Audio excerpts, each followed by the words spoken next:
함께 찬양합니다.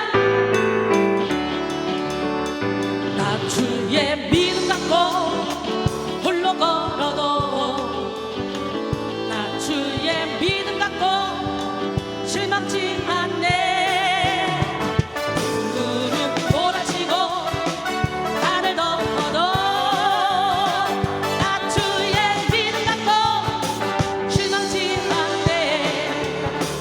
주는 내 친구 진실한 친구 끝날까지도 주의지하니. 구름 몰아치고 하늘 덮어도 나 주의 믿음 갖고 술망치 않네. 내 주는 선한 목자 나를 인도해.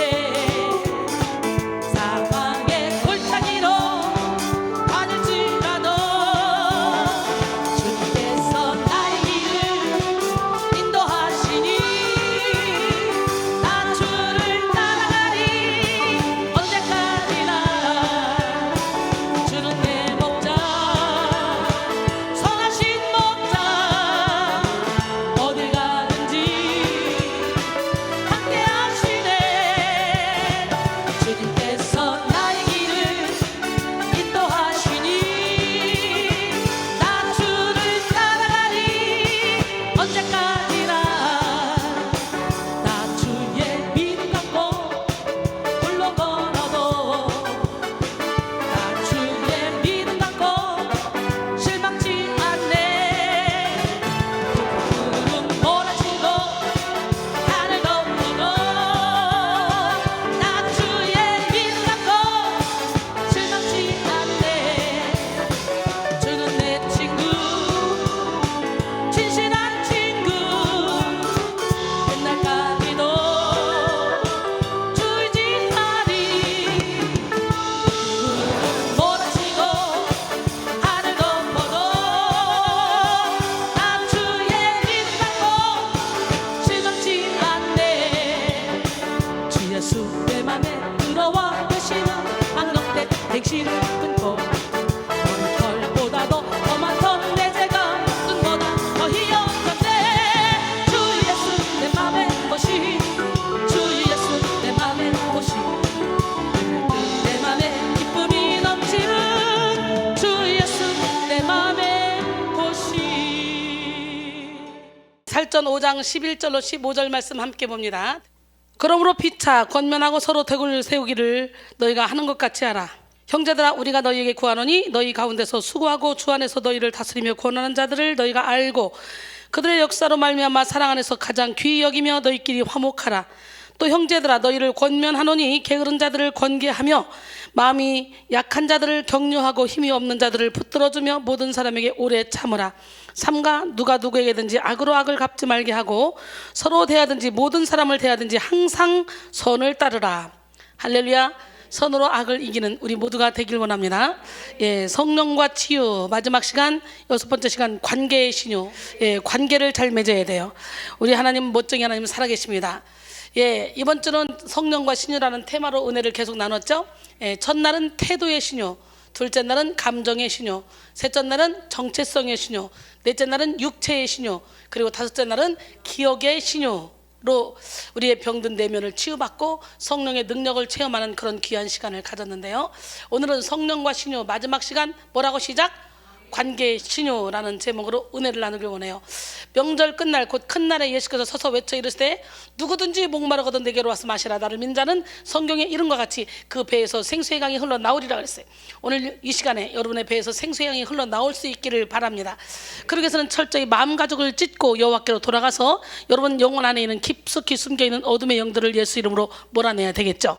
할렐루야. 우리의 인생에 행복과 불행이 관계 속에 있다고도 과언이 아닙니다. 예, 우리의 인생을 논하면서 관계를 말하지 않을 수 없죠. 인간의 삶 중에 정말 중요한 것은 바로 인간관계입니다. 그래서 인생은 관계가 전부다라는 말이 있습니다. 하버드 대학교의 경영대학원의 교재 안에 이런 내용이 있습니다. 사람이 두뇌를 발달시키거나 기술을 연마하는 훈련을 잘하면 사회에서 성공할 수 있는 확률이 10% 정도. 그런데 뛰어난 인간관계를 잘 이끌어가는 일을 준비한 사람은 성공할 수 있는 확률이 85%가 된다, 이렇게 가르치고 있습니다. 머리 좋고 똑똑하고 학위를 가진 사람보다도 대인관계를 잘하고 덕스럽게 함으로써 성공하는 사람이 훨씬 더 많다는 것이죠. 옛날부터 그러죠. 공부 잘하고 1등 하는 애들은 너는 공무원 하면 딱 맞겠다 그랬는데, 아주 그냥 사교성은 좋은데 공부는 못하고 막 요란한 애들 보면 야, 너는 사업하면 잘 되겠다. 그래서 사실은 그런 사람들이 훨씬 더 사업에서 돈을 잘 벌죠. 많은 사람들이 관계 속에서 오는 기쁨을 원하기는 하지만 관계를 맺고 유지하는 것이 쉽지 않기 때문에 힘겨워합니다. 옛날에는 관계를 잘하기 위해서 품위 유지비 참 많이 들어갔는데, 여러분은 관계없이 살았으면 그런 거 안 들어갔겠지만 저는 참 관계를 중요히 여겨서 품위 유지비 참 많이 들어갔습니다. 여러분, 아무리 어려운 수학 문제라도 답이 정해져 있고 아무리 범위가 많은 역사책이라도 끝은 있기 마련입니다. 그렇지만 뚜렷한 범위도 정확한 답도 정해져 있지 않은 이 관계는 우리에게 많은 고민을 가져다 줍니다. 관계의 문제는 쉬운 것 같으면서도 가장 어려운 문제입니다. 그러나 오늘 성령의 능력이 우리를 붙들어 주시면 모든 관계의 문제가 순식간에 해결될 줄 믿습니다. 아시시의 성자 프란시스가 세운 공동체는 중세기의 가장 유명한 공동체였다고 해도 과언이 아닙니다. 이 공동체는 그리스도인들의 사랑이 응집되어 있기로 소문이 났어요. 그래서 사람들은 그 모임을 매우 흠모하며 그 모임에 들어가고 싶어 했습니다. 그러나 아름다운 그리스도인들의 모임에서도 인간관계의 위기는 언제나 있듯이 이 공동체 안에서도 인간관계의 위기가 있었습니다. 그 안에 모인 사람들이 사랑이 점점 식어가고 서로 냉담해져 갔던 것입니다. 그래서 수도원 사람들이 이 문제를 해결하기 위해서 모였어요. 여러 가지의 제안들이 나왔습니다. 한 사람은 말합니다. 우리가 예배를 게을리했기 때문이야. 좀 더 예배를 드리자고. 어떤 사람은 큰 소리로 이렇게 주장합니다. 우리 수도원의 신앙훈련이 약화되어서 그래.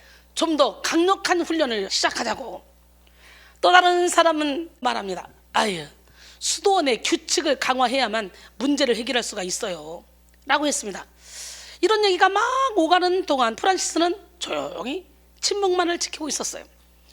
이런 모습을 보고 있던 한 사람이 선생님께서는 우리가 무엇을 해야 한다고 생각하십니까? 라고 묻자 프란시스는 단순히 이렇게 대답했습니다. 다 쓸데없는 일이네. 문제는 내 안에 교만이야. 내 안에 아직도 교만이 있단 말이야. 할렐루야. 그렇습니다. 각 사람이 교만만 없애면 끝나요. 관계는 너도 나도 할 것이 모두가 다 각 사람이 자기의 교만만 버리면 끝난다는 거예요. 우리의 관계는 우리의 내면을 보여주는 거울입니다. 겉으로 보기에 걸릴 것이 없는 관계를 할지라도 마음 깊이 미움, 시기, 다툼, 질투 이런 것들이 있다면 건강한 관계를 맺을 수가 없어요. 제가 그랬죠. 기억의 치료를 받아야 된다고. 안 좋았던 기억, 세월이 흐르면 잊어버려. 세월이 약이라 그랬어. 흘러서 잊어버린 줄 알았는데 나도 생각도 못했는데 은혜를 받고 빛이 들어가고 나니까 그 받았던 그 막 기억들이 막 떠오른다. 이거는 좋은 거야 나쁜 거야? 좋은 거지. 떠오르게 해서 드러내야 고치는 하나님. 오래 가면 무의식 속에 깊이 파묻혀 있던 그런 상처의 기억들이 나는 생각을 못하는데 내 안에서 나를 조정해서 내 인격을 만들어가고 내 삶을 만들어가는데 말씀에 빛이 들어가니까 나는 죽고 죄가 살아나잖아. 말씀에 빛이 들어가니까 상처를 통해 들어온 이 어둠의 영들이 확 올라오죠. 이 살아나야 돼요. 직면하기 어렵죠. 힘들죠. 직면하고 싶지 않죠. 기억하고 싶지 않죠. 그러나 그게 없어진 게 아니라 내 안에서 나를 조종한다는 것. 그래서 직면해서 이걸 예수 이름으로 몰아내야 돼. 암세포가 우리가 눈에 보이지 않으니까 고칠 수 없는 거야. 그래서 요즘은 종합진찰을 해서 잡아내고 있잖아요. 그런 것처럼 잡아내야 되는 거야. 그냥 놔둔다고 없어지는 게 아니에요. 직면해서 버려야 돼요. 그리스도인의 성숙도는 관계 속에서 드러나게 되는데요. 우리는 이렇게 건강한 관계, 행복한 관계, 성숙한 관계를 맺기 위해서 건강한 영혼, 행복한 영혼, 성숙한 영혼을 소유해야 합니다. 영혼이 예수 그리스도의 사랑으로 충만한 사람은 누구를 만나든 어디에 있든 예수 그리스도의 사랑으로 관계를 맺을 수밖에 없습니다. 온유한 사람은 온유함을 나타내므로 건강한 관계를 맺으며 기쁨이 충만한 사람의 관계에는 언제나 기쁨이 충만합니다. 성령으로 충만한 사람은 그 관계 속에서 성령의 능력을 흘려보내고 성령의 열매를 맺습니다. 그러나 욕심과 이기심으로 시작된 관계는 아름다운 결실을 맺을 수가 없습니다. 상처가 가득한 내면을 가진 사람의 관계는 매끄러울 수가 없어요. 특별히 그리스도인은 하나님의 말씀대로 모든 사람과 더불어 거룩함과 화평함을 따라야 돼요. 로마서 12장 16절로 21절까지 보니까 서로 마음을 같이하며 높은 데 마음을 두지 말고 도리어 낮은 데 처하며 스스로 지혜 있는 채 하지 말라. 아무에게도 악으로 갚지 말고 모든 사람 앞에서 선한 일을 도모하라. 할 수 있거든 너희로서는 모든 사람과 더불어 화목하라. 나를 사랑하는 사람이든지 나를 저주하는 사람이든지 내게 걸림돌이 되는 사람이랄지라도 모든 사람과 더불어 화목하라는 거예요. 사랑하는 자들아, 너희가 친히 원수를 갚지 말고 하나님의 진노하심에 맡기라. 기록되었을 때 원수 갚는 것이 내게 있으니 내가 갚으리라고 주께서 말씀하시니라. 내 원수가 줄이거든 먹이고 목마르거든 마시게 하라. 그리함으로 내가 숯불을 그 머리에 쌓아놓으리라. 악에게 치지 말고 선으로 악을 이기라 그랬어요. 할렐루야. 하나님은 인간을 관계적인 그런 존재로 창조하셨어요. 위로는 하나님과의 관계, 옆으로는 사람들과의 관계, 그리고 안으로는 나와 나 자신과의 관계가 좋아야 합니다. 하나님은 우리를 하나 되게 하시는 분이고 사탄은 우리를 분열하게 하는 자입니다. 그래서 고린도전서 1장 10절에 형제들아 내가 우리 주 예수 그리스도의 이름으로 너희를 권하노니 모두가 같은 말을 하고 너희 가운데 분쟁이 없이 같은 마음과 같은 뜻으로 온전히 합하라 그랬어요. 할렐루야. 이게 하나님의 마음이에요. 빌립보 2장 1절로 4절 그러므로 그리스도 안에 무슨 권면이나 사랑에 무슨 위로나 성령에 무슨 교제나 긍휼이나 자비가 있거든 마음을 같이 하고 같은 사랑을 가지고 뜻을 합하여 한 마음을 품어 아무 일이든지 다툼이나 허용으로 하지 말고 오직 겸손한 마음으로 각각 자기보다 남을 낮게 여기고 각각 자기 일을 돌볼 뿐더러 또한 각각 다른 사람들의 일을 돌보아 나의 기쁨을 충만하게 하라. 할렐루야. 갈라디아서 6장 2절로 5절도 보니까 너희가 짐을 서로 지라. 그리하여 그리스도의 법을 성취하라. 만일 누가 아무것도 되지 못하고 된 줄로 생각하면 스스로 속임이라. 각각 자기의 일을 살피라. 그리하면 자랑할 것이 자기에게는 있어도 남에게는 있지 아니하리니 각각 자기의 짐을 질 것이니라. 할렐루야. 사탄은 할 수만 있다면 우리 속에 불화와 분열을 조장하죠. 관계 속에 나타나는 분열과 갈등, 불화 등은 모두 하나님의 뜻을 대적하는 사탄의 일들입니다. 이런 곳에는 결코 하나님의 영광이 나타날 수 없습니다. 성경을 총체적으로 보면 우리와 지속적으로 관계 맺기를 원하시는 하나님의 뜻을 읽을 수가 있습니다. 하나님은 관계를 통해 우리에게 응답해 주시고 필요를 채우시며 길을 인도하시는 분입니다. 무엇보다도 하나님은 우리와 끊이지 않는 관계를 맺음으로 성령의 능력을 부어 주시기를 원하십니다. 인생의 문제 해답도 하나님 안에 있고 인생의 소망도 하나님 안에 있고 생명의 능력도 하나님의 안에 있습니다. 할렐루야. 그렇기 때문에 우리는 하나님과 끊이지 않는 교제를 해야 돼요. 요한복음 14장 12절에 내가 진실로 너에게 이르노니 나를 믿는 자는 내가 하는 일을 그도 할 것이요 또한 그보다 큰 일도 하리니 이는 내가 아버지께로 감이라 그랬어요. 한마디로 우리는 하나님 없이는 아무것도 할 수 없는 존재입니다. 요한복음 15장 4절로 5절 보니까 내 안에 거하라. 나도 너희 안에 거하리라. 가지가 포도나무에 붙어있지 아니하면 스스로 열매를 맺을 수 없음같이 너희도 내 안에 있지 아니하면 그러하니라. 나는 포도나무요 너희는 가지라. 그가 내 안에 내가 그 안에 거하면 사람이 열매를 많이 맺나니 나를 떠나서는 너희가 아무것도 할 수 없음이라 그랬어요. 아담과 하와의 어리석음으로 말미암아 하나님과의 인간 관계는 죄로 단절됐어. 이사야 59장 1절로 2절 여호와의 손이 짧아 구원하지 못하심도 아니요 귀가 둔하여 듣지 못하심도 아니라 오직 너희 죄악이 너희와 너희 하나님 사이를 갈라놓았고 너희 죄가 그의 얼굴을 가려서 너희에게서 듣지 않으시게 함이니라 그랬어요. 그러나 하나님은 우리를 포기하지 않으셔요. 관계를 완전히 회복하고자 예수 그리스도를 이 땅에 보내주시고 십자가에 못 박으셨어요.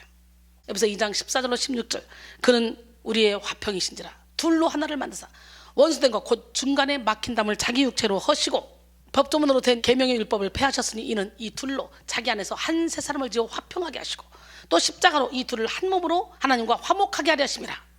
원수된 것을 십자가로 소멸하시고 그랬어요. 하나님과 우리 사이에 거리가 났지만 예수님의 그 보혈의 피로 십자가를 죽으심으로 우리 하나님과의 관계가 회복됐어. 할렐루야. 예수를 믿음으로 우리는 아빠, 아버지라고 부를 수 있어. 자녀다운 그런 권세를 가지고 살아가기를 원합니다. 하나님이 이 땅에 보내신 구원자의 이름 자체가 바로 임마누엘, 즉 하나님이 우리와 함께 계시다라는 뜻입니다. 마지막 1장 23절 보라 처녀가 잉태하여 아들을 낳을 것이요 그의 이름을 임마누엘이라 하리라 하셨으니 이를 번역한 즉 하나님이 우리와 함께 계시다 합니다. 여러분, 하나님과 우리 사이를 막고 있는 죄를 해결하시기 위해서 이렇게 하나밖에 없는 독생자 예수 그리스도를 보내주시고 십자가에 못 박으셨어요. 그러므로 우리는 하나님과의 관계를 회복하여 완전히 하나님께 속한 삶을 살기 위해서 예수 그리스도의 십자가만을 의지해야 됩니다. 그가 찔리면 우리 허물 때문이요 그가 상하면 우리의 죄악 때문이라. 그가 징계를 받으면 우리는 평안을 주고 그가 채찍에 맞음으로 우리는 나음을 받았도다. 우리는 다 양 같아서 그렇게 행하여 각기 제 길로 갔거늘 여호와께서는 우리 모두의 죄악을 그에게 담당시켰다 그랬어요. 할렐루야.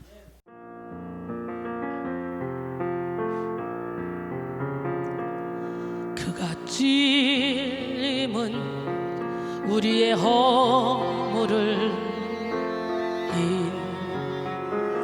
인함이요 그가 상함은 우리의 죄악을 인함이라. 그가 징계를 받음으로 우리가 나음을 입었도다. 우리는 다 양 같아서 그릇 행하여 각기 제 길로 갔거늘 각기 제 갔거늘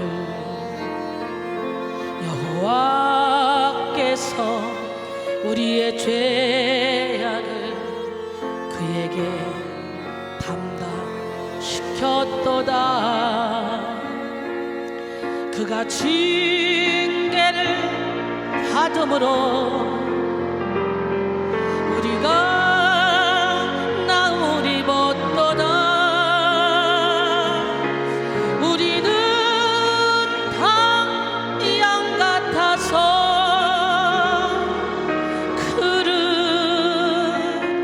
행하여 각기 제 길로 갔거늘 각기 제 길로 갔거늘 여호와께서 우리의 죄악을 그에게 담당시켰도다.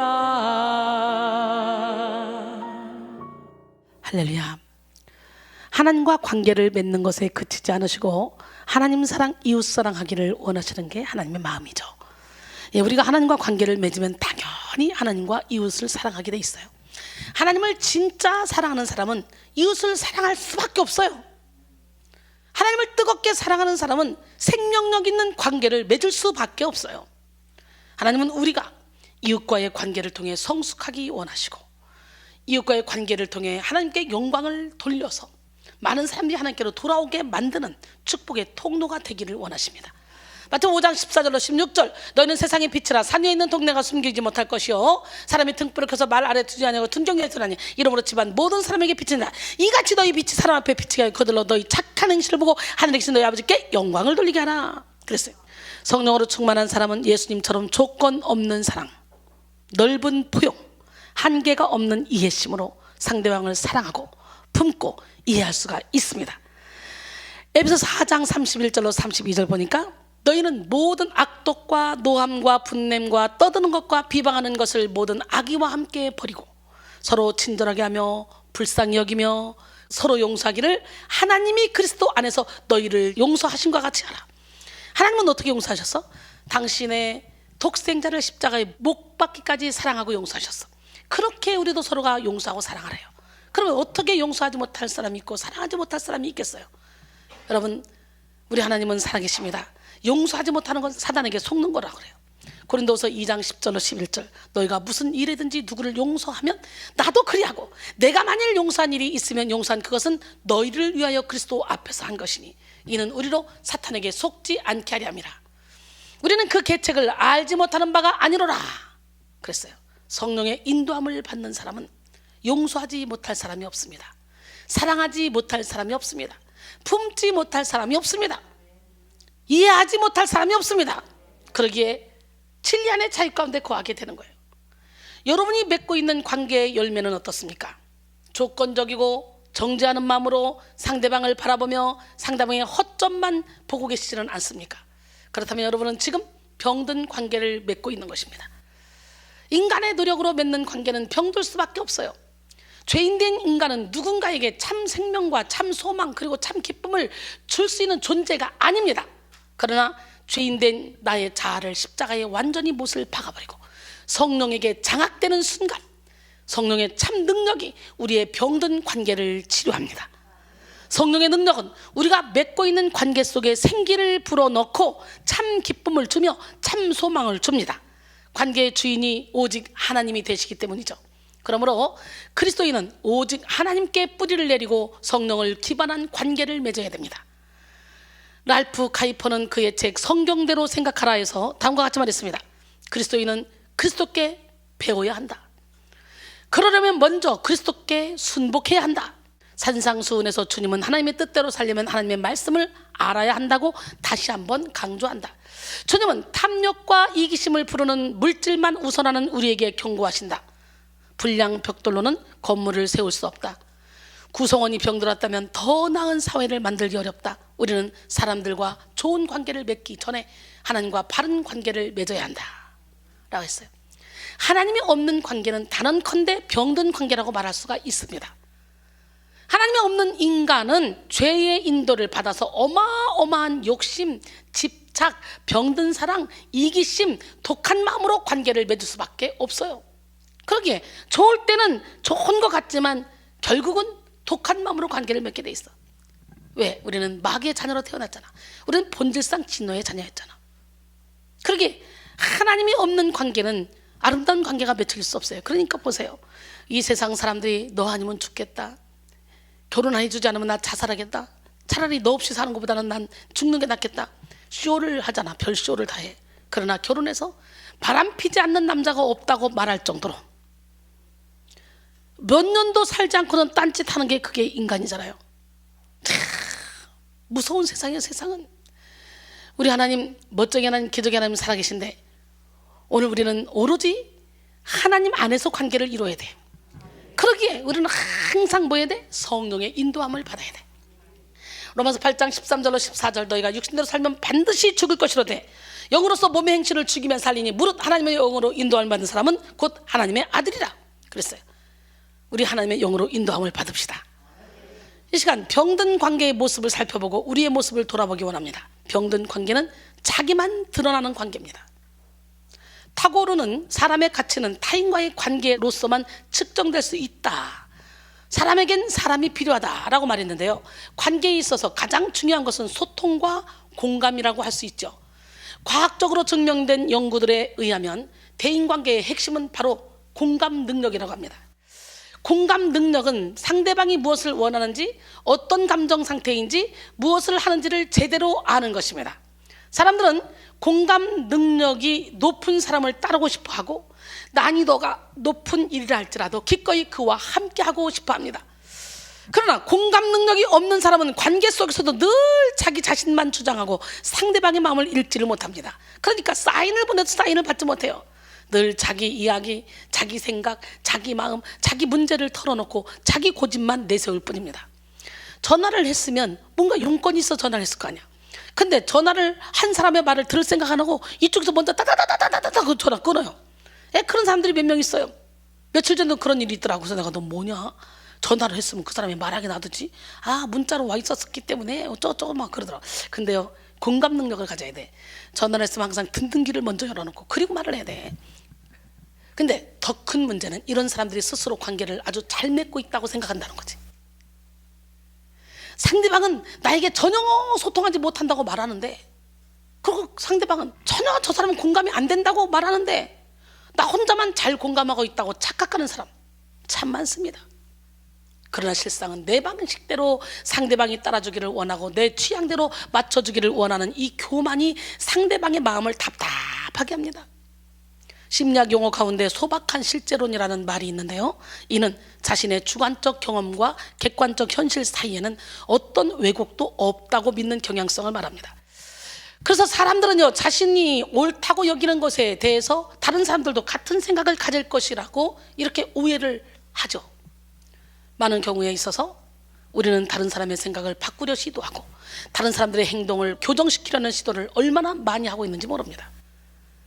저 사람은 잘못됐어, 내가 바꿔야 돼, 내가 고쳐야 돼, 이것도 사명감이야. 헛소리 하지 마. 하나님이 다 보고 계셔. 하나님의 때에 하나님이 알아서 고치셔. 먼저 내 눈에 들보 먼저 빼고 그리고 말을 해야 하나님이 나를 통해 일할 때, 권면할 때 그 사람이 듣는 거지. 하나님 때로 인생 막대기로 사람 채찍으로 우리를 때리시는데요, 어떤 사람을 통해 말빨이 서야지, 열매를 맺어야지. 그래야 내가 말할 때 그 사람이 말을 듣지. 내가 열매도 못 맺으면서 나 인생 막대기로 사람 채찍으로 제 잘못하는 것 좀 뜯으러 패야 되겠다, 패봐, 너나 잘해, 네 눈에 들보나 빼, 이러지. 하나님도 그랬어요. 하나님도 먼저 네 눈에 들보를 뺀 다음에 남의 눈에 티를 빼려고 하라고. 마태복음 7장 5절에 여러분도 자꾸 누군가를 막 고쳐보겠다고 시도해보지 않았습니까?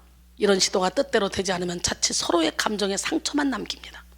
그리고 더 큰 갈등과 분쟁에 휘말리게 되는 경우가 많죠.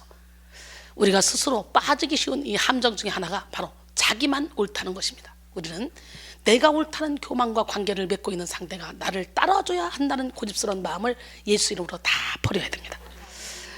세종대왕은 남을 너그럽게 받아들이는 사람은 항상 사람들의 마음을 얻게 되고, 위엄과 무력으로 엄하게 다스리는 사람은 항상 사람들의 노여움을 사게 된다 라고 말했습니다.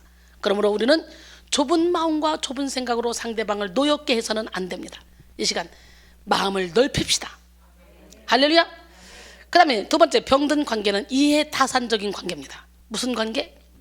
이 세상의 관계는요, 대부분 다 이해타산적인 관계예요.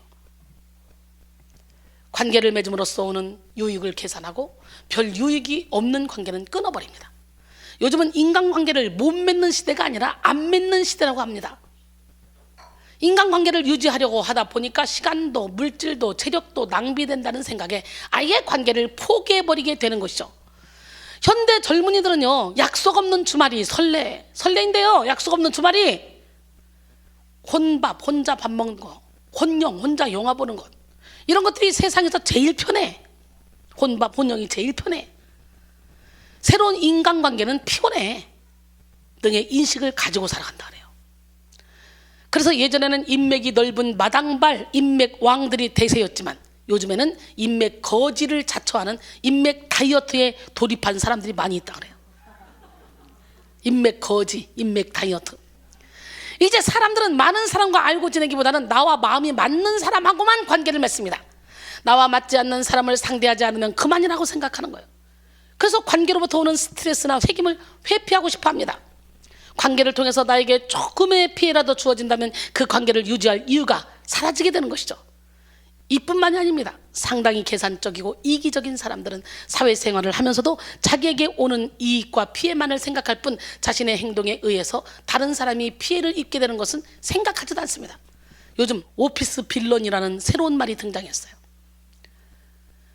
사무실을 뜻하는 오피스와 악당을 뜻하는 빌런, 이거의 합성어인데요, 오피스 빌런은 회사와 동료들에게 피해를 끼치는 사람을 통칭하는 말로 해석하면 사무실의 악당입니다.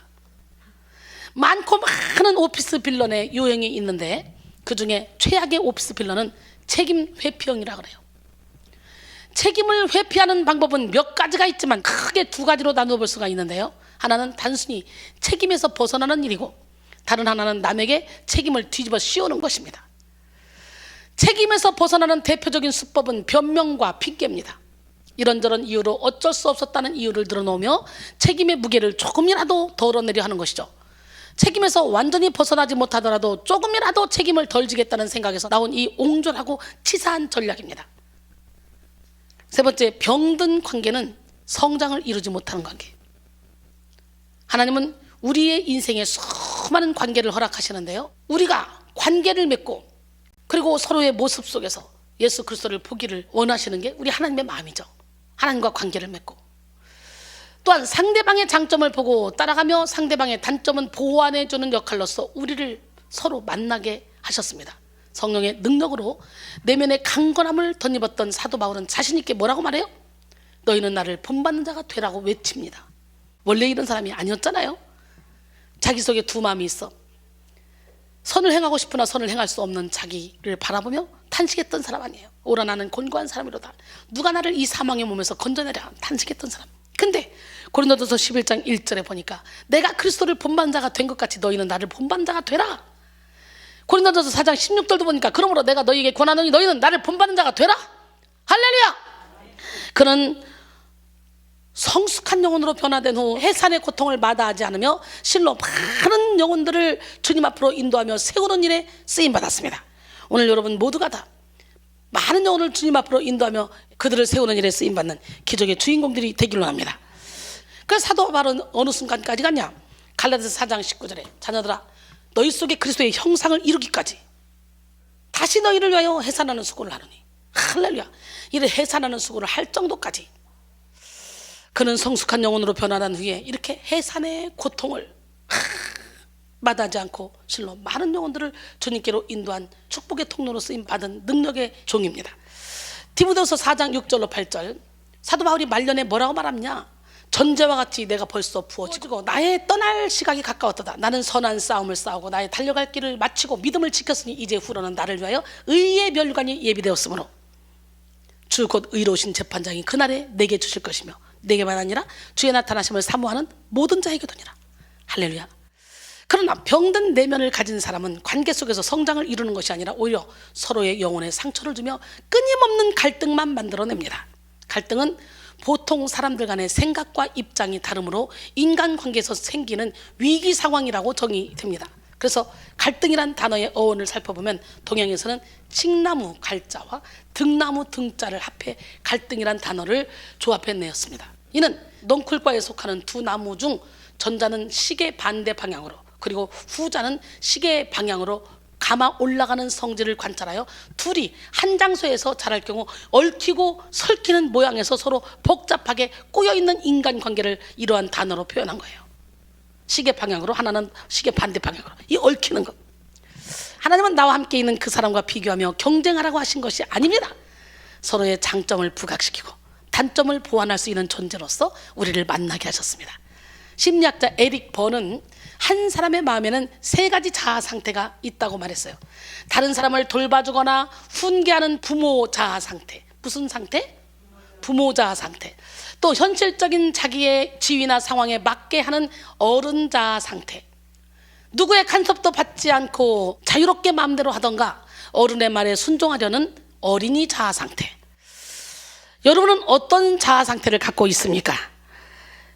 부모 자아 상태, 그 다음에 어른 자아 상태, 그 다음에 어린이 자아 상태. 여러분은 어떤 자아 상태를 갖고 있어요? 즉 사람은 아무리 나이가 먹어도 마음속에는 어린아이같이 돌봄을 받고 싶어하는 마음이 있고 연약한 부분이 있기 때문에 이런 부분을 서로 잘 돌봐줘야 관계는 더 돈독해집니다. 머리를 자르고 오면 어머 권사님 머리 자르니까 참 예뻐요. 어머 옷 사입고 오셨네 참 예쁘다. 이렇게 관심을 가지고 한 번씩 이렇게 얘기해 줘봐. 얼마나 사람이 행복한 줄 알아? 우리는 특히나 가장 사랑하는 대상을 향해 가장 상처를 주는 경우가 참 많죠. 가장 아름다워야 될 관계 속에서 가장 큰 아픔과 문제가 존재합니다. 이곳 백성교회를 찾아오는 분들 중에는 가장 사랑하는 자녀와 부모의 관계, 또 부부관계 속에서의 문제를 가지고 오시는 분들이 참 많이 있죠. 특히 자녀들은 부모를 세상에서 가장 큰 원수로 생각하며 깊은 상처를 가지고 병들어 우울증, 정신질환, 공황장애에 빠져오는 경우도 참 많이 있죠. 사실 부모는 자기 자신보다 그 자녀를 끔찍하게 사랑하고 그 자녀가 잘 되기 원하는 마음을 가지고 있는데요. 왜 자녀들은 부모로 인해 그렇게 고통스러워하며 깊은 우울에 빠지기도 하는 것일까요? 여러분, 자녀는 부모의 거울이라는 말이 있어요. 또 문제 부모는 있어도 문제 안은 없다는 말이 있어요. 즉 문제의 원인은 철저히 부모에게 있습니다. 자녀를 사랑하면서도 부모 속에 남아있는 상처가 부모의 말과 행동 가운데 그대로 흘러가 자녀의 영혼에 독이 되기 때문입니다. 부모는 자녀의 영혼육의 성장을 위한 절대적인 교사의 역할을 감당해 주어야 합니다. 근데 오히려 부모가 자녀의 성장을 해치고 있는 경우가 참 많습니다. 이렇게 병든 관계는 나도 힘들고 다른 사람들도 힘들게 하며 공동체를 힘들게 하고 내가 가장 사랑하는 남편, 아내, 부모, 자녀를 힘들게 합니다. 우리는 오늘 우리가 맺고 있는 이 병든 관계를 치료하실 성령 하나님을 의지해야 됩니다. 여러분 얼마나 병든 사랑을 많이 줬어요. 집착적인 사랑을 많이 줬어요. 우리 자녀들을 부모가 그렇게 사랑하는데도 불구하고 자녀들은 엄마가 싫어, 아빠가 싫어. 왜 그래요? 사랑하는 방식이 틀려서 그래요. 병든 사랑을 해서 그래요. 집착적인 사랑을 해서 그래요. 내가 너를 얼마나 사랑하는데 너는 왜 나한테 이러는 건데? 근데 사랑은 상대방이 원하는 것을 해주는 게 사랑이에요. 인간의 노력으로는 깨어진 관계를 다시 붙일 수 없고 찢어진 관계를 꿰맬 수도 없습니다. 먼저 관계의 신유에서의 핵심은 어디에 있냐? 순서에 있습니다. 순서. 우리의 우선순위를 하나님께 두고 사랑의 근원이신 하나님을 주인 삼을 때 비로소 관계의 신유가 이루어집니다. 마태복음 6장 33절로 34절 그런즉 너희는 먼저 그의 나라와 그의 의를 구하라. 그러면 이 모든 것을 너희에게 더하시리라. 그러므로 내일 일을 위하여 염려하지 말라. 내일 일은 내일이 염려할 것이요 한날 괴로움은 그날로 족하니라 그랬어요. 인간은 영적인 존재로서 오직 성령 하나님 안에서 가장 지혜롭고 가장 건강한 영혼을 소유할 수가 있습니다. 따라서 하나님과의 바른 관계를 갖는 인생은 나머지 모든 관계에 있어서 확실한 질서를 가지고 아름답고 정돈된 관계를 소유하게 됩니다. 그리고 성령의 능력으로 말미암아 우리의 좁은 자아를 확장해야 합니다. 우리 내면이 좁은 만큼 상대방을 가두려 하기 때문에 관계 속에서 답답함을 느끼게 하는 거예요. 우리의 내면이 얕은 만큼 상대방과 깊은 관계를 맺을 수 없기 때문에 관계 속에서 외로움과 고독을 느끼게 합니다. 그러므로 우리는 좁고 작은 우리의 자아를 확장하고 상처와 교만, 자존심, 욕심, 고집으로 가득한 우리의 내면을 치료받아야 됩니다. 넓은 마음과 뜨거운 열정으로 사랑하고 모든 사람과 그런 관계를 맺을 때 관계를 통해 치료받고 위로받으며 살아계신 하나님을 느낄 수가 있어요. 열왕기상 4장 29절로 30절 하나님이 솔로몬에게 지혜와 총명을 심히 많이 주시고 또 넓은 마음을 주시되 바닷가에 모래같이 하시니 솔로몬의 지혜가 동쪽 모든 사람의 지혜와 애굽의 모든 지혜보다 뛰어난다. 오늘 우리 이 지혜 받읍시다. 이 지혜 구합시다. 누구든지 지혜가 부족하거든 후히 주시고 흔들어 넘치게 주시는 그 하나님께 구하라잖아. 야고보서 1장 5절에. 여러분 오늘 지혜를 구하셔서 이 지혜를 받으시기 바랍니다. 우리 하나님은 살아계신데 여러분 성경에는 건강한 관계를 맺은 몇몇의 인물들이 등장하는데요. 그중 대표적으로 우리는 요나단을 들 수가 있죠. 요나단은 관계 맺기의 대가였습니다. 요나단은 하나님의 마음을 알았고 그리고 다윗을 알았어요. 요나단은 용맹하고 강단이 있었으며 동시에 온유하고 사랑이 많은 자였습니다. 오히려 사울이 다윗을 미워할 것이 아니라 요나단이 다윗을 미워해야 돼. 사울이 다윗을 죽이겠다 그러면 그렇지, 내가 후계자인데 다윗이 후계자라면 안 되지. 그리고 같이 아버지하고 짜고 다윗을 죽여야 돼. 우리 보통 사람이라면. 그런데 요나단은 지혜가 있고 지각이 있었어요. 하나님의 뜻을 알았어요. 하나님을 바로 아는 자였고 하나님의 뜻을 분별하는 자였어요. 그래서 요나단은 자신과 평화를 이룰 수 없는 다윗과도 화평을 이루었어. 다윗을 미워하고 시기할 수밖에 없던 그 자리에 있던 요나단이었지만 그는 하나님의 뜻대로 상황을 파악했고 오히려 하나님의 사람 다윗을 사랑했습니다. 할렐루야. 사무엘상 20장 17절 다윗에 대한 요나단의 사랑이 그를 다시 맹세하게 하였으니 이는 자기 생명을 사랑한 같이 그를 사랑함이었더라 그랬어요. 또 요나단은 하나님의 뜻대로 살지 못하는 아버지를 대적한 적이 있었지만 아버지를 사랑하지 않은 것은 아니었어요. 그저 자신의 욕심과 피해의식에 눈이 멀어 힘겨운 인생을 살아가는 이 아버지 사울을 향한 안타까운 마음의 표현이었던 것입니다. 이렇게 하나님을 바로 알고 사랑으로 충만한 사람은 누구와도 매끄러운 관계를 유지할 수가 있습니다. 여러분, 우리는 관계를 잘 맺어야 돼요. 근데 나는 관계를 잘 맺고 싶은데 내 안에 어둠의 영들이 나를 자꾸 끌고 다녀서 관계를 못 맺게 하는 경우가 있어요.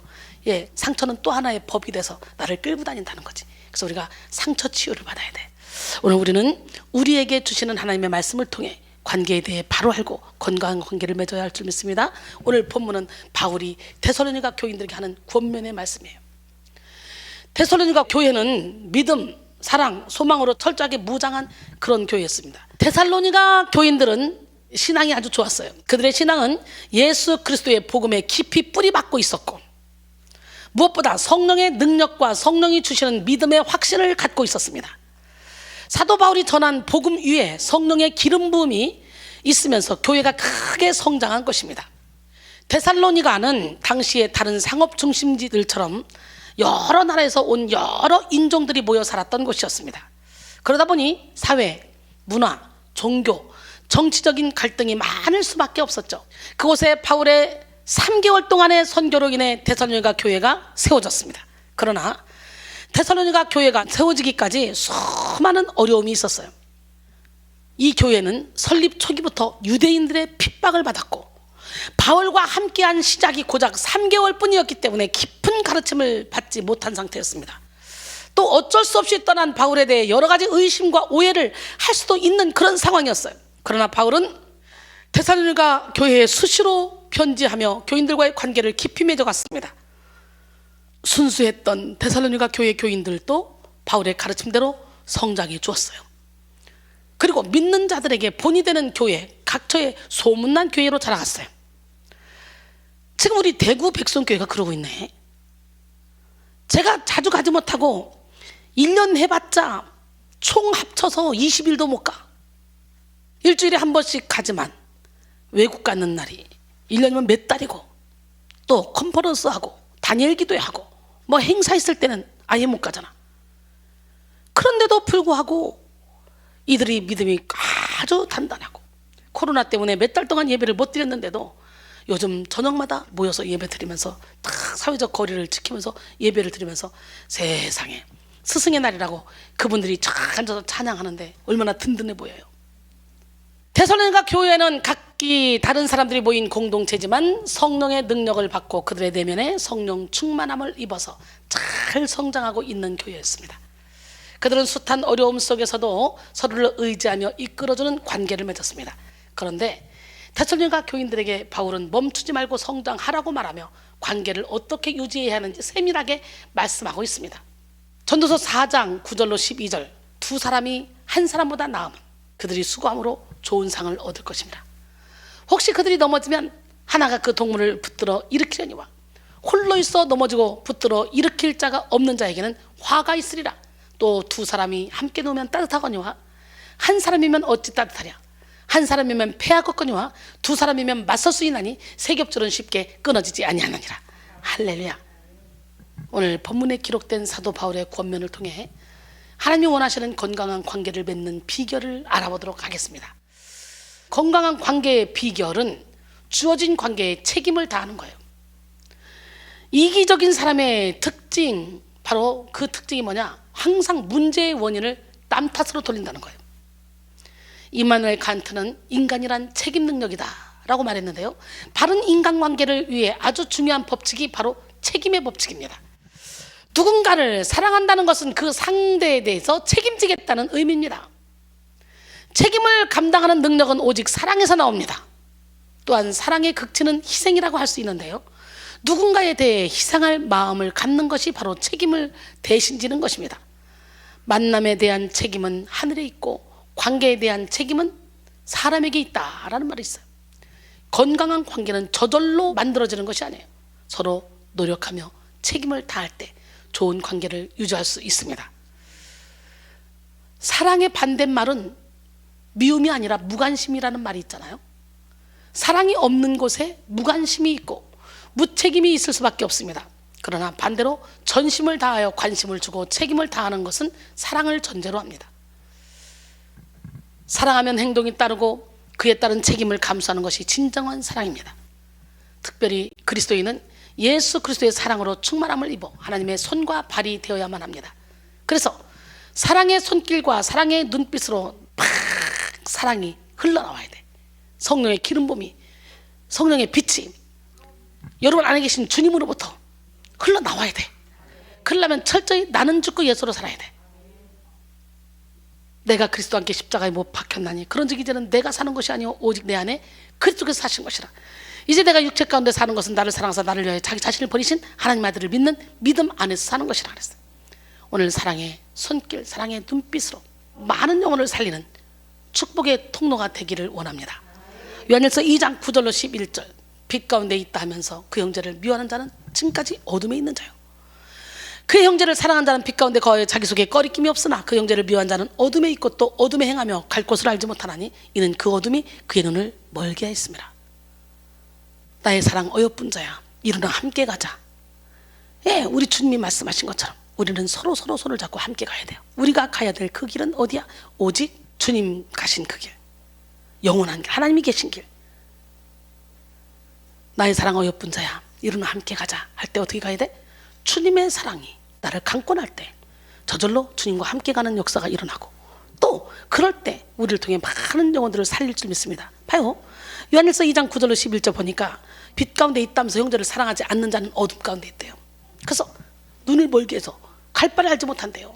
요한일서 3장 14절로 16절도 보니까 형제를 사랑함으로 사망에서 생명으로 옮겼다는 거예요.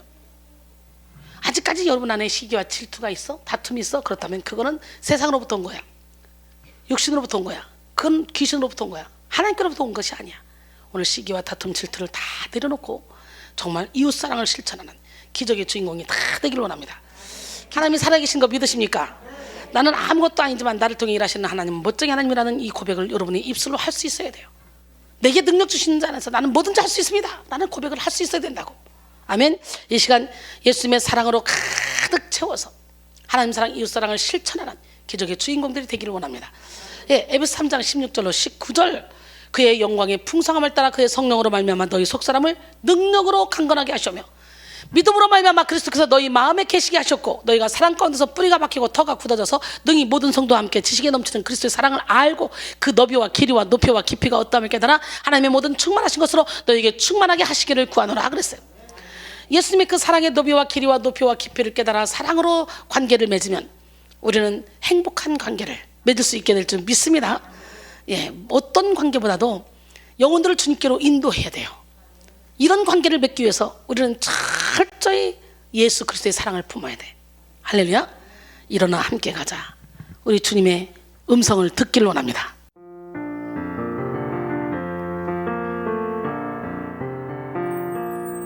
나의 사랑하는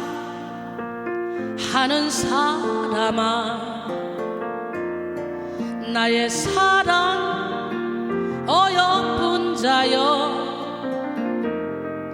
겨울도 가고 비 그쳤으니 일어나 걸어가자. 동산에는 예쁜 꽃 피고 작은 새들 노래 부르니 나의 사랑 어여쁜 자여, 일어나서 함께 가자. 주님 계시는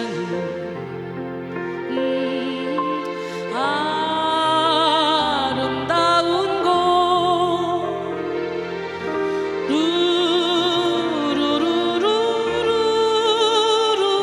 일어나서 함께 가자.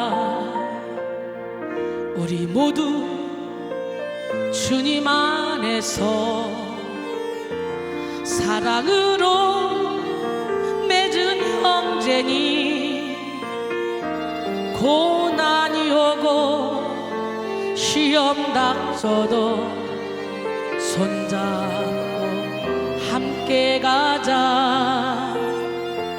우리 주님 우리를 향해 서로 사랑하라셨으니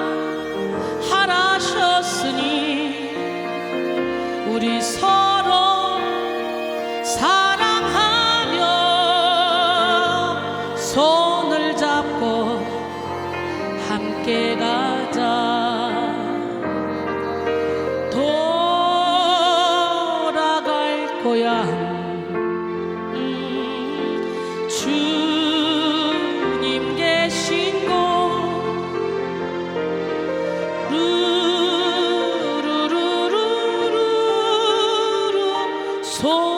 잡고 함께 가자. 우리 모두 주님 안에서 사랑으로 맺은 형제니 고난이 오고 시험 닥쳐도 손잡고 함께 가자. 우리 주님 우리를 향해 서로 사랑하라셨으니 우리 서로 사랑하며 손을 잡고 함께 가자. 돌아갈 거야 주님 계신 곳.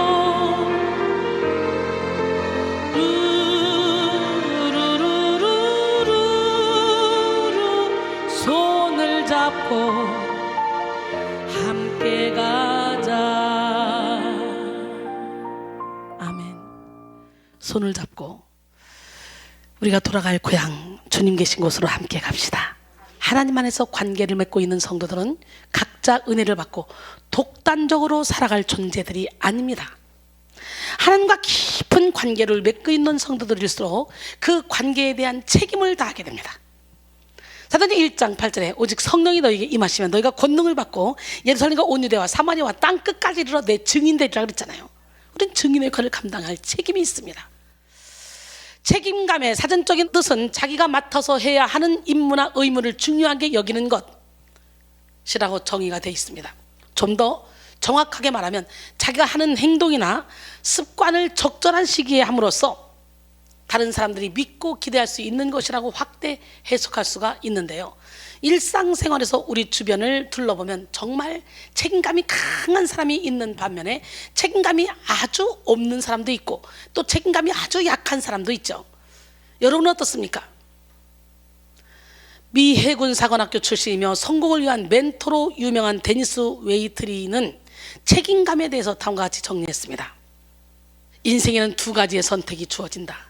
현재 존재하고 있는 상황을 그대로 받아들이거나 그 상황을 변화시켜야 한다는 책임감을 받아들이는 것이다 라고 했어요. 책임감에는 두 가지 모습이 있는데요. 소극적인 책임감과 적극적인 책임감입니다. 소극적인 책임감은 자기에게 주어진 일에 최선을 다하는 것입니다. 근데 적극적인 책임감은 자신에게 주어진 상황과 환경을 변화시키려 하는 적극적인 자세인데요. 우리는 이 두 가지를 다 거쳐야 돼요. 하나님이 맡기신 일에 최선을 다하고 우리에게 주어진 환경을 복음으로 변화시켜야만 합니다. 오늘 바울은 건강한 관계를 위한 성도의 첫 번째 책임이 권면이라고 말씀하고 있어요. 살전 5장 11절에 그러므로 피차 권면하고 서로 덕을 세우기를 너희가 하는 것 같이 하라. 여기서 권면하다는 의미로 번역된 파라칼레이테는 위로하다, 권면하다, 용기를 북돋우다 라는 의미를 가지고 있습니다. 특히 이 단어는요, 말로써 상대방의 마음을 강하게 하는 것을 나타내는데요, 관계 속에서 서로 권면하고 위로하는 일은 중요한 일입니다. 그러나 그 권면과 위로의 초점이 맞지 않는다면 오히려 관계는 더 멀어지게 되겠죠. 잠언 25장 11절에 경우에 합당한 말은 아루새긴 은쟁반의 금사관이라 그랬어요. 또 잠언 10장 21절에 의인의 입술은 여러 사람을 교육하나 미련한 자는 지식이 없어 죽느니라. 그러므로 우리는 하나님이 기뻐하시는 권면을 하기 위해서 초점을 맞춰야 됩니다. 초점이 맞는 권면은 아프지만 약이 됩니다. 그러나 초점이 맞지 않는 위로는 전혀 위로가 되지 않습니다. 또한 권면의 목적을 바로 알아야 돼요. 우리가 누군가에게 권면하고 위로하는 것은 나의 지식을 뽐내거나 내 경험을 드러내어 자랑하거나 인기를 얻기 위함이 아닙니다. 바울은 권면하고 덕을 세우라고 말씀하고 있는데요, 덕을 세우다라는 의미로 번역된 오이코도메이테는 건축하다라는 의미입니다. 즉 나의 권면과 위로가 상대방의 마음을 세우고 영혼을 세울 수 있어야 된다는 거예요. 그러므로 우리는 전체를 보고 아픈 영혼, 슬픈 영혼, 낙심한 영혼이 있는지 통찰해야만 합니다. 성도들이 모여 한 몸을 이루는 교회 안에서는 어느 한 성도가 넘어지면 다른 성도도 영향을 받지 않을 수가 없어요. 특히 먼저 믿는 자들의 언행은 더욱더 중요합니다. 먼저 믿는 자들의 행실이 좋지 못하면 믿음이 연약한 자들의 영혼을 다치게 할 수가 있다는 거지. 먼저 믿는 자들의 행실이 좋지 않아서 몇 번 권면하다가 안 되면 강대상에서 야단을 치잖아요. 그러면 이 사람은 상처를 받을 게 아니라 그렇게 함으로써 이제 와서 야, 저 사람 오래됐는데 왜 저렇게 변화되지 못해? 근데 목사님은 저 사람을 사랑하고 저 사람을 앞장서고 이래? 목사님 영성이 없나 봐. 이렇게 생각하는 사람이 목사님도 아시는구나, 저분이 아직 안 된 게. 그래서 이해하기 때문에 문제가 안 돼서 열심히 훈련받을 수 있는데요. 먼저 믿은 사람이 제대로 삶을 살지 못하는데 앞장서 일만 해. 근데 강단에서 주의 종이 한마디도 안 해. 그러면 저렇게 훈련받으면 뭐해? 저렇게 엉망인데도 목사님 앞장서 일 시키는데 훈련받을 필요 없어. 그걸 가버린다니까. 그렇기 때문에 먼저 믿는 자들은 내가 어떻게 하든 변화되지 않으면 안 좋은 영향력을 끼칠 수밖에 없는 거야. 그래서 오래 다녔다고 자랑할 게 아니야. 질긴 닭이 되면 안 돼. 변합시다. 깨집시다. 무너집시다. 여러분, 야단을 치면 또 어떤 사람은 자존심이 있지. 어떻게 또 야단 칠 수 있어? 또 상처받고 또 자기하고 관계도 없는데 자기한테 투영시켜서. 그래서 어쨌든 먼저 믿는 자의 행실이 좋지 못하면 이렇게 됐든 저렇게 됐든 교회에 해가 된다는 거예요. 영혼들 다치게 한다는 거예요. 부흥을 막는다는 거예요. 그러나 먼저 믿는 자들이 믿음의 표본이 되어 사명에 집중할 때 많은 사람들이 그걸 보고 따라옵니다. 연약한 영혼들에게 새 힘을 북돋아줍니다. 교회를 부흥시킵니다. 할렐루야. 살전 5장 12절 형제들아 우리가 너희에게 구하노니 너희 가운데서 수고하고 주 안에서 너희를 다스리며 권하는 자를 너희가 알고 그랬죠. 본문이죠. 여기서 수고하다에 해당하는 코피온타스는 노역으로 인해 피곤해 지치다 라는 의미를 가지고 있습니다. 즉 데살로니가 교회의 지도자들이 성도들의 문제를 위해 지치도록 헌신적인 노력을 하고 있음을 보여줍니다. 또한 다스리다는 보살피다의 의미를 가지고 있는데요. 먼저 믿는 자들이 자신의 문제에만 집중하는 것이 아니라 교회 전체를 둘러보며 보살피는 것에 헌신을 다하고 있음을 의미합니다. 또한 우리는 하나님이 내게 주신 사명에 대한 책임을 다할 때 돈독한 관계를 맺을 수 있습니다. 예를 들어 가정에서 아버지는 아버지의 역할을, 어머니는 어머니의 역할을, 자녀는 자녀의 역할을, 부모는 부모 역할을 해야 되는 거예요. 형은 형의 역할을, 동생은 동생의 역할을 할 때 건강한 공동체가 될 수 있습니다. 또 선생님은 가르치는 일에 책임을 다하고 학생은 열심히 공부하는 일에 책임을 다할 때 건강한 관계가 유지될 수 있죠.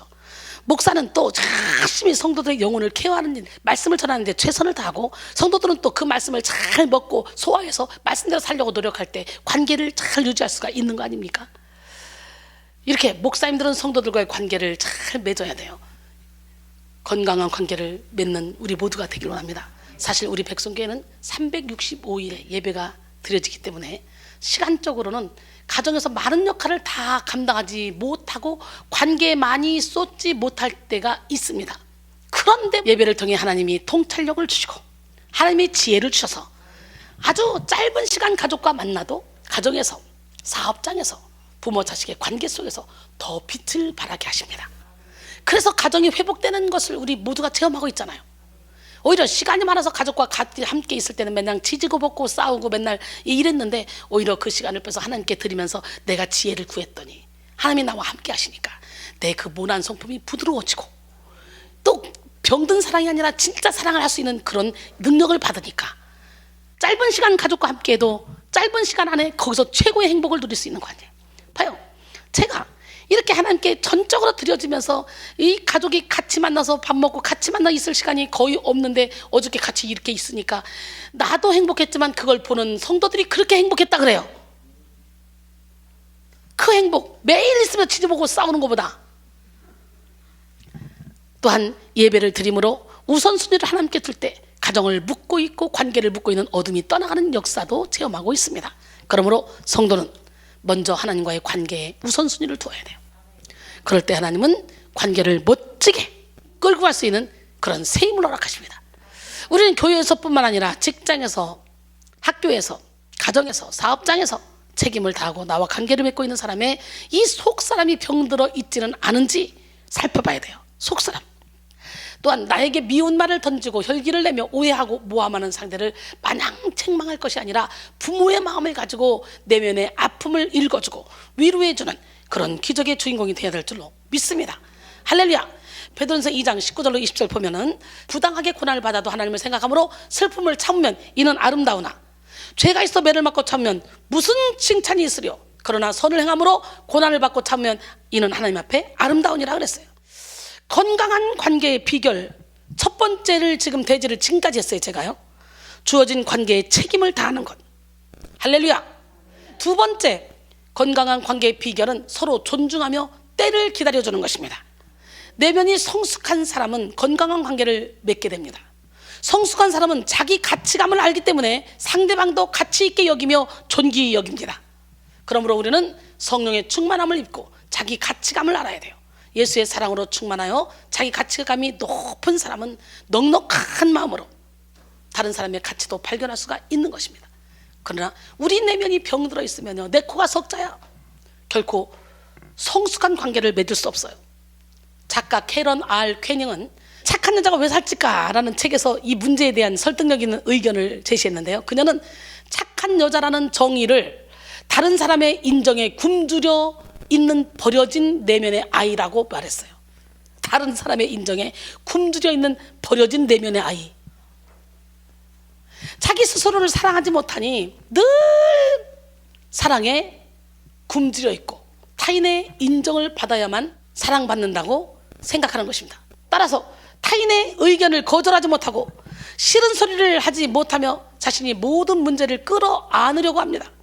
이것이 반복적으로 되면요, 음식으로 막 스트레스를 해소하려고 한다는 거예요. 그래서 결국은 살이 찐다는 거지.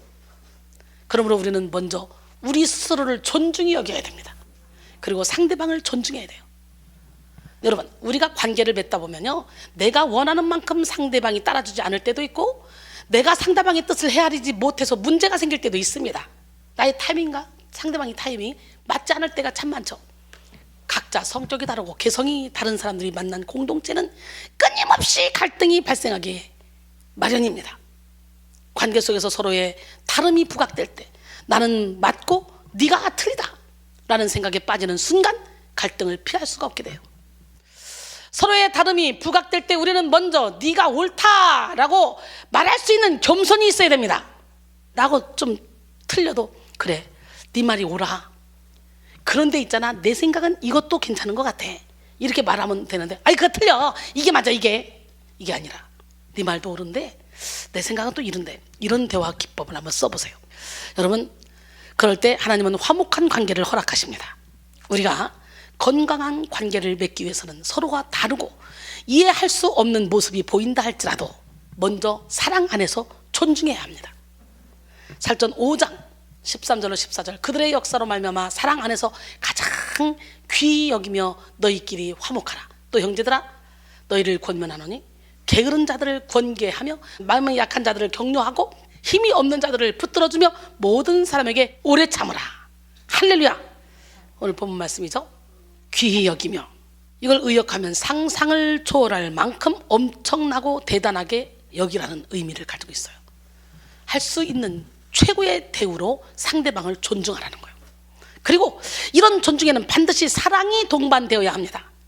사랑하는 마음 없이 무조건적으로 존중하는 것은 형식적인 것에 지나지 않죠. 우리가 빨간 안경을 끼면 모든 세상이 빨갛게 보여. 노란 안경을 끼면 노랗게 보여. 까만 안경을 껴면 까맣게 보여. 그러나 사랑의 안경을 껴봐. 그러면 상대방의 허점도 사랑스럽게 보여. 아무 재능도 없고 아무것도 가진 것이 없는 자랄지라도 사랑받고 존중받고 있다고 느껴질 때 관계에 최선을 다합니다. 그럴 때 발전이 있고 성장이 있는 것이죠. 그러나 재능이 많고 가진 것이 많은 자랄지라도 무시받고 있다고 느껴지는 순간 마음의 문을 닫고 관계를 단절시킵니다. 그러므로 우리는 사랑하는 남편, 아내, 친구, 자녀, 부모와 관계를 맺을 때 내가 먼저 사랑으로 존중해야 합니다. 특히 요즘 젊은이들은 부모님과 세대 차이가 난다고 해서 관계를 단절할 때가 많이 있습니다. 사실 세대 차이는 요즘 들어 생긴 문제는 아닙니다. 실제로 그리스 로마 시대의 소크라테스도 요즘 젊은 것들은 권위를 무시하고 질서를 어지럽힌다고 말했어요. 그 시절에. 그럴 정도로 세대 차이는 요즘의 문제가 아니에요. 세대 차이는 단어 그대로 세대 간에 느껴지는 차이로 인해서 관계가 단절되는 것을 의미하는데요, 세대 차이뿐만 아니라 성향 차이, 취향 차이, 수준 차이 등등 사람들은 계속해서 나와 너의 차이를 끄집어내어 관계를 차단하고 또 차단합니다. 그런데 그 차이를 만드는 기준은 언제나 내 안에 있습니다. 관계를 차단시키는 것은 어떠한 차이가 아니라 나라는 것입니다. 그러므로 우리는 내 안에 견고한 틀과 고집을 십자가에 못 박고 사랑으로, 존중함으로 건강한 관계를 맺어야 합니다. 건강한 관계를 맺는 사람들은 속도에 대한 집착을 버리고 내 욕심을 비웁니다. 그러므로 관계에 대한 이 트러블 속에서도 상대방을 재촉하거나 내 틀에 가두지 않고 인내로써 기다립니다. 오늘 본문에 기록된 오래 참으라로 번역된 마크로 디메이테는 불행과 고생 중에도 끈기 있고 용기 있게 참는 것, 복수할 일에 대해서도 온화하게 참아주는 것을 의미한다 라고 했어요.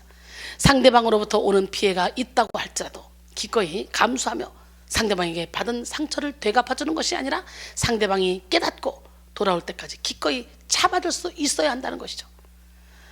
그리고 마지막으로 건강한 관계를 맺는 비결은 희생을 마다하지 않는 성숙한 모습으로 예수 그리스도의 정신을 전이시키는 거예요. 할렐루야. 제가 날마다 그러죠. 예수를 닮아라, 닮아라. 사도 바울도 예수를 닮으라 그러죠. 예수를 닮아갑시다. 예수의 성품을 닮아갑시다. 예수의 사랑을 닮아갑시다. 성숙한 사랑은 반드시 희생을 수반합니다. 김남준 목사의 사랑에 나오는 글입니다. 사랑하며 살겠습니다 라고 다짐하는 데는 희생이 요구되지 않지만 그렇게 살기 위해서는 모든 것을 참는 희생이 요구됩니다. 따라서 그 모든 희생을 기쁨으로 감내할 수 있을 만한 그런 믿음, 그런 사랑의 비밀이 온전한 사랑을 실천하는 데 필요합니다 라고 했어요. 아가페 사랑은 희생을 두려워하지 않습니다. 그리스도인은 어떤 관계를 맺든지 늘 예수 그리스도의 빛을 발해야 돼요. 그 중에서도 오늘 바울은 예수 그리스도의 정신을 가르쳐주고 있는데요, 사도행전 5장 15절, 삼가 누가 누구에게든지 악으로 악을 갚지 말게 하고 서로 대하든지 모든 사람을 대하든지 항상 선을 따르라. 할렐루야. 하나님은 늘 우리에게 먼저 그리스도의 마음을 품으라고 말씀하시고 원수까지도 사랑하라고 말씀하셨어요.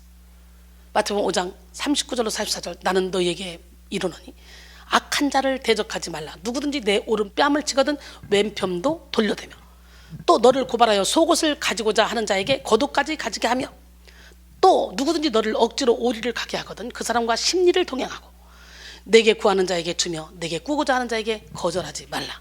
또 내 이웃을 사랑하고 내 원수를 미워하라 했다는 것을 너희가 들었으나 나는 너희에게 이르노니 너희 원수를 사랑하며 너희를 박해하는 자를 위하여 기도하라. 할렐루야. 이것이 예수 그리스도의 정신입니다.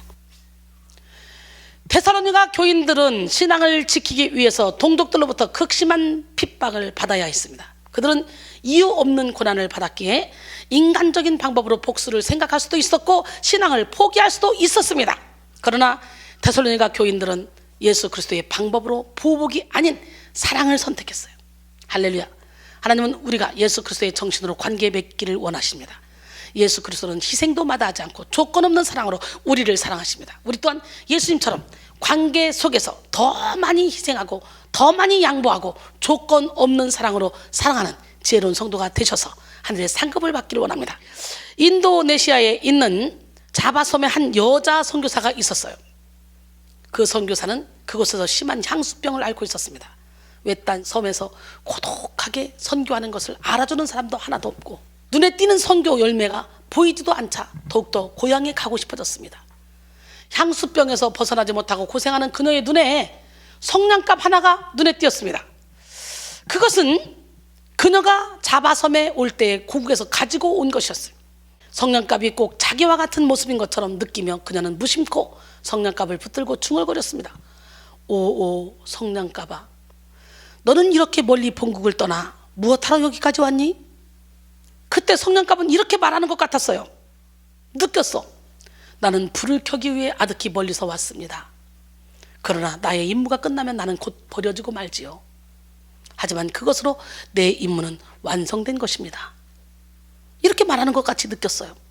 그녀는 그 성냥갑을 보면서 큰 깨달음을 얻었습니다. 그리고 그녀는 그 자리에서 무릎을 꿇고 기도했습니다. 하나님, 저도 이곳에서 성냥불처럼 복음의 빛을 전하게 하옵소서. 누가 알아주지 않을지라도 이 일을 위해 겸손하게 말없이 희생하게 하옵소서. 할렐루야. 김남준 목사는 그의 책 이름 없이 빛도 없이 라는 책에서 다음과 같이 말했어요. 섬기면서 쓸데없이 말이 많은 것은 그에게 예수 그리스도의 정신이 없기 때문입니다. 그러니까 섬기면서 쓸데없이 말이 많은 것은 예수 그리스도의 정신으로 섬기는 게 아니라는 거예요. 그 얘기는 뭐예요? 섬기면서 막 드러내는 거야. 내가 이거 했고, 내가 이거 해서 힘들고, 나 이거 많이 했고, 나 이거 했고, 교회에서 나 이거 했고, 이거 했고, 이거 했고, 막 나 좀 알아줘. 이런 것은 예수 그리스도의 정신이 없기 때문에 그런다는 거예요. 예수 그리스도의 마음을 품지 않는다면 유능하면 유능해서 말이 많고, 무능하면 무능해서 말이 많습니다. 예수 그리스도의 정신으로 섬기고 있습니까? 예수 그리스도의 정신으로 섬기는 사람들은 잠잠한 양 같습니다. 그들의 섬김에는 땀과 눈물이 가득할 뿐 구찬 말들이 오가지 않습니다 라는 글입니다. 그런데 정말 신기한 것은요, 예수 그리스도의 정신은 전이 된다는 거예요. 내가 먼저 예수 그리스도의 마음으로 품고 이해하고 사랑하면 상대방의 영혼은 그 사랑을 느끼게 됩니다. 그리고 그 영혼도 예수 그리스도의 마음으로 충만해져서 또 다른 영혼을 살리는 귀한 삶을 살게 되는 것입니다. 그러므로 사랑하는 성도 여러분, 내가 먼저 예수 그리스도의 마음을 품고 그 사랑을 전이시키는 기적의 삶을 사시기를 바랍니다. 결론적으로 오늘 우리는 성령과 신유라는 테마 6번째 시간, 관계의 신유라는 제목으로 말씀을 나누었습니다. 우리의 인생에서 관계에 떼놓을 수 없는 것이 있습니다. 그건 하나님과의 나의 관계, 나와 이웃과의 관계, 나와 나 자신과의 관계, 이건 떼놓을 수가 없어요. 특히 성도에게 있어서 관계란 하나님이 맡기신 사명이기도 하죠. 우리는 건강한 관계를 맺기 위해서 먼저 하나님과의 관계를 회복해야 돼. 그리고 우리의 자아를 확장하여 많은 사람을 품어야 돼. 그래서 이웃과의 관계를 회복시켜야 돼. 하나님이 주관하시는 관계는 정말 아름답습니다. 그러나 하나님 없이 맺는 관계는 병들 수밖에 없는데요, 병든 관계의 특징에 대해서 아까 말씀 나눴죠. 첫 번째 뭐라 했어요? 자기만 드러내는 관계. 두 번째, 이해타산적인 관계. 세 번째, 성장을 이루지 못하는 관계. 우리는 병든 관계를 치료받고 오늘 본문을 통해 말씀하신 건강한 관계를 맺는 비결을 알아야 됩니다. 건강한 관계의 비결은 뭡니까? 주어진 관계에 책임을 다하는 것. 두 번째, 서로 존중하며 때를 기다려주는 것. 세 번째, 희생을 마다하지 않는 성숙한 모습으로 예수 그리스도의 정신을 전이시키는 것. 이 얘기가 뭐예요? 내가 예수를 본받는 것처럼 너희는 나를 본받아. 예수의 사랑을 받아서 그 사랑을 전달하는 축복의 통로가 되라는 거지. 태양이신 예수님의 그 빛을 받아서 빛을 반사하는 반사체가 되라는 거지. 너희는 세상의 빛이라 그랬잖아. 할렐루야. 이제는 하나님의 주관하시는 관계를 맺음으로 관계 속에서 하나님을 느끼고 성장을 이루는 기적의 주인공들이 되기를 주님의 이름으로 축원합니다. 이번 주에는 성령과 신유해서 치유에 대한 집회를 계속했죠. 정말 여러분의 영혼이 은총이 입어 중한 죄짐을 다 벗고 슬픔 많은 이 세상도 천국으로 바뀌는 삶을 살기를 원합니다. 함께 찬양합니다.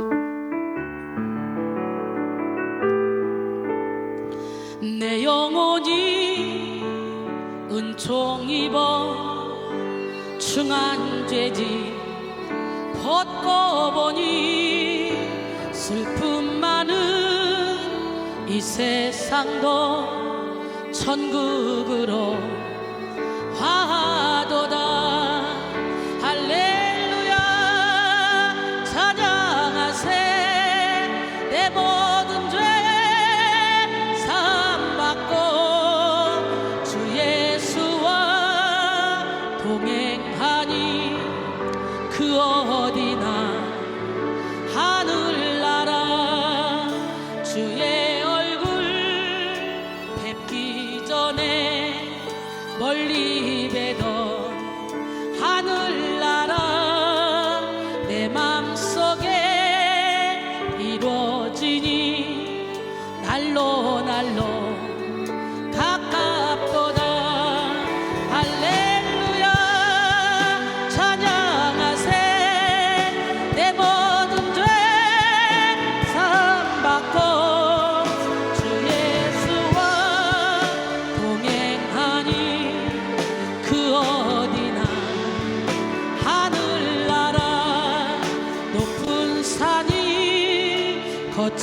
거친들이 조막이나 궁궐이나 내 주 예수 모신 곳이 그 어디나 하늘나라 아멘 할렐루야 찬양하세 내 모든 죄 사함받고 주 예수와 동행하니 그 어디나 하늘나라 높은 산이 거친들이 조막이나 궁궐이나 여러분 천국은 여기 있다 저기 있다가 아니고 바로 여러분의 마음속에 있고 천국은 먹고 마시는 것이 아니라 오직 성령 안에서 의와 평강과 희락이라고 말씀했어요. 여러분 마음속에 천국이 이루어지길 원합니다. 오늘 희락의 영이 임하길 원합니다. 사랑받고 주 예수와 동행하니 그 어디나 하늘나라 주의 얼굴 뵙기 전에 멀리 뵈던 하늘나라 내 맘속에 이루어지니 날로 가깝도다 할렐루야 찬양하세 내 모든 죄 사함받고 주 예수와 동행하니 그 어디나 하늘나라 할렐루야 찬양하세 내 모든 죄 사함받고 주 예수와 동행하니 그 어디나 하늘나라 주 예수 내 맘에 들어와 계시기만 하면 그 어디나 하늘나라입니다. 주 예수와 동행하기만 하면 우리는 슬픔 많은 이 세상도 천국으로 바뀝니다. 예, 제가 천국의 삶을 살고 있잖아요. 여러분 모두가 다 천국의 삶을 살기를 원합니다. 아멘. 주 예수 내 맘에 들어와 계시는 변화야 새 사람 되고 내 맘에 바라던 달빛을 찾은 너 주 예수 내 맘에 오시 주 예수 내 맘에 오시 주 예수 내 맘에 오시 주 예수 내 맘에 기쁨이 넘치는 주 예수 내 맘에 오시 주 예수 내 맘에 들어와 계시는 망정된 행실을 듣고 보다 더 많던 내 죄가 뜬보다 더 희어졌네 주 예수 내 맘에 오시 주 예수 내 맘에 오시 내 맘에 기쁨이 넘치는 주 예수 내 맘에 오시 내 맘에 소망을 든든히 다짐은 주 예수 내 맘에 오시 대신에 구름이 사라져버린 너 주 예수 내 맘에 오시 주 예수 내 맘에 오시 주 예수 내 맘에 오시 내 맘에 기쁨이 넘치는 주 예수 내 맘에 오시 사망의 끔찍한 골짜기 가다가 밝은 빛 고연히 보고 저 멀리 하늘문 환하게 보인도 주 예수 내 맘에 오시 주 예수 내 맘에 오시 주 예수 내 맘에 오시 내 맘에 기쁨이 넘치는 주 예수 내 맘에 오시 나 이제 천성에 올라가 살기를 주 예수 내 맘에 오시 천성을 향하여 내가 고하리니 그 기쁨 이길 데 없네 주 예수 내 맘에 오시 주 예수 내 맘에 오시 내 맘에 기쁨이 넘치는 주 예수 내 맘에 오시 주 예수 내 맘에 오시 주 예수 내 맘에 오시 내 맘에 기쁨이 넘치는 주 예수 내 맘에 오시 진짜? 진짜 주 예수가 여러분 마음에 오셨어요? 그러면 나 주의 믿음 갖고 달려가면 되겠죠. 어디를 가든지 주의 믿음 갖고 달려가면 되는 거예요. 함께 찬양합니다.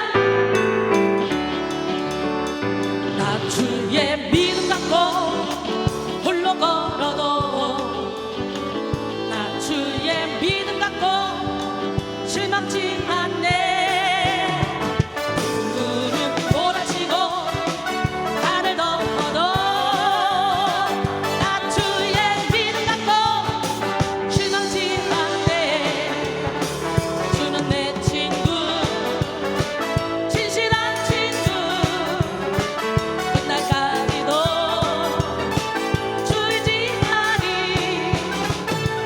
구름 몰아치고 하늘 덮어도 나 주의 믿음 갖고 술망치 않네. 내 주는 선한 목자 나를 인도해. 사방의 골짜기로 다닐지라도 주께서 나의 길을 인도하시니 나 주를 따라가리 언제까지나. 주는 내 목자 선하신 목자 어딜 가든지 함께 하시네. 주님께서 나의 길을 인도하시니 나 주를 따라가리 언제까지나. 나 주의 믿음 갖고 홀로 걸어도 나 주의 믿음 갖고 실망치 않네. 구름 몰아치고 하늘 덮어도 나 주의 믿음 갖고 실망치 않네. 주는 내 친구 진실한 친구 끝날까지도 주의지하니. 구름 몰아치고 하늘 덮어도 나 주의 믿음 갖고 실망치 않네. 주 예수 내 맘에 들어와 계시는 망령된 행실을